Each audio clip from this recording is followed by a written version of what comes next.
انتہا پسند ہندو جماعت بھارتیہ جنتا پارٹی کے برسر اقتدار آنے کے بعد شاید ہی کوئی دن ایسا گزرا ہو جو مسلمانوں کی مذہبی اور سماجی شناخت، ان کی عبادت گاہوں، مدرسوں اور دیگر چیزوں کو کسی نہ کسی بہانے سے نشانہ بنائے جانے کی خبریں نہ آئی ہوں۔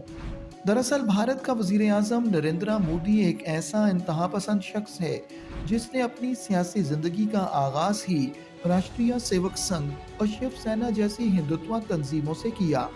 یہی وجہ ہے کہ اب یہ روز کا معمول ہے کہ بھارت کے طول و عرض میں کہیں نہ کہیں اس ملک کی دوسری بڑی آبادی مسلمانوں کی شناخت کو مٹانے کی کوشش کی جاتی ہے۔ آج بھارت کی ہر ریاست میں انسانیت کی تذلیل کی جا رہی ہے۔ بھارت میں نہ کوئی قانون ہے اور نہ ہی انسانیت اور انسانوں کی حفاظت کرنے والے کوئی حکمران، یہاں تو بس اندھا قانون ہے۔ دیگر اقلیتوں کے ساتھ ساتھ مسلمانوں کو ظلم و ستم کا نشانہ بنایا جا رہا ہے۔ قانون، عدل و انصاف کے تقاضوں کو جس طرح پامال کیا جا رہا ہے، اس کی نظیر ماضی میں نہیں ملتی۔ بھارت میں مسلمانوں پر عرصہ حیات تنگ کیا جا رہا ہے۔ موجودہ بھارتی حکومت نے مسلم آبادیوں کو کئی جگہوں سے زبردستی اجاڑ دیا ہے۔ بھارت کے مختلف علاقوں میں شہرائے آفاق، مدارس اور تاریخی مساجد انتہا پسند ہندوؤں کے نشانے پر ہیں۔ تاریخی بابری مسجد ہو یا بنارس کی گیان واپی مسجد، متھرا کی شاہی عیدگاہ کی مسجد ہو یا پھر دیگر ریاستوں کی مساجد، سبھی کو مسمار کرنے کے بہانے تلاش کیے جا رہے ہیں۔ مقبوضہ جموں و کشمیر کی تو حالت ہی کچھ اور ہے۔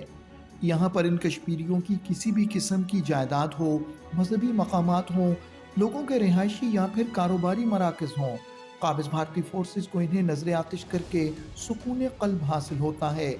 کشمیریوں کو نقصان پہنچا کر یا پھر قتل کر کے ان درندوں کو مسرت محسوس ہوتی ہے۔ بھارت نے مقبوضہ جموں و کشمیر کے چپے چپے پر ظلم و بربریت کی انتہا کر رکھی ہے۔ یہاں کے مسلمانوں کی سب سے بڑی عبادت گاہ جامع مسجد سری نگر پر کئی ماہ تک تالے لگا دیے جاتے ہیں۔ کشمیر کے مختلف مرکزی مقامات پر نماز جمعہ اور عیدین کے اجتماعات پر پابندی عائد کر دی جاتی ہے۔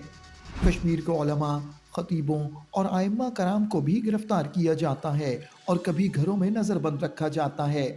کشمیر کی کئی زیارتوں اور مدارس کو نظر آتش کیا گیا۔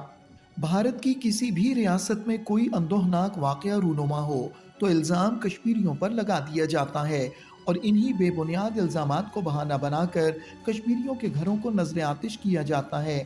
کشمیر کے طول و عرض میں مودی سرکار کے کارندے دندناتے پھرتے ہیں اور کشمیریوں کی مال و جان سے خون کی ہولی کھیل رہے ہیں۔ انسانی حقوق کی عالمی تنظیموں Amnesty international, human rights watch اور دیگر بین الاقوامی تنظیموں کے مطابق بھارت میں اقلیتوں، بالخصوص مسلمانوں اور عیسائیوں کے گھروں، دکانوں، دفاتر، بستیوں اور عبادت گاہوں پر کئی حملے کیے گئے۔ سرکاری اہلکاروں اور غیر سرکاری عناصر دونوں نے ہی مذہبی اقلیتوں کے خلاف نفرت اور جھوٹی خبریں پھیلانے اور دھمکانے کے لیے سوشل میڈیا اور دوسرے ذرائع کا استعمال کیا۔ گائے کے تحفظ کے نام پر پورے بھارت میں پرتشدد حملے کیے جا رہے ہیں۔ کئی مقامات پر گائے کی اسمگلنگ کا الزام لگا کر مسلمانوں کو ہجوم کے ہاتھوں تشدد کا نشانہ بنایا گیا۔ نریندر مودی کی قیادت میں جس طرح بھارت کی بے لگام فورسز اور بھارتیہ جنتا پارٹی کے غنڈوں نے مقبوضہ جموں و کشمیر میں عبادت گاہوں کو تباہ کیا، بستیوں کو نظر آتش کیا، بالکل اسی طرح بھارت کے مسلمان علاقوں میں بھی لوگوں کی جائیدادوں کو نشانہ بنایا گیا ہے۔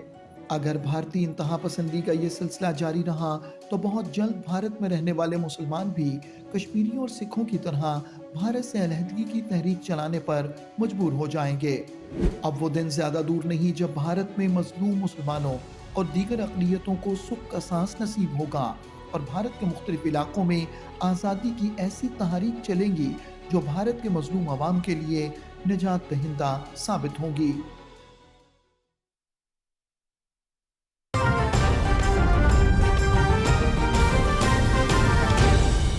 درست، ہر وقت، بر وقت۔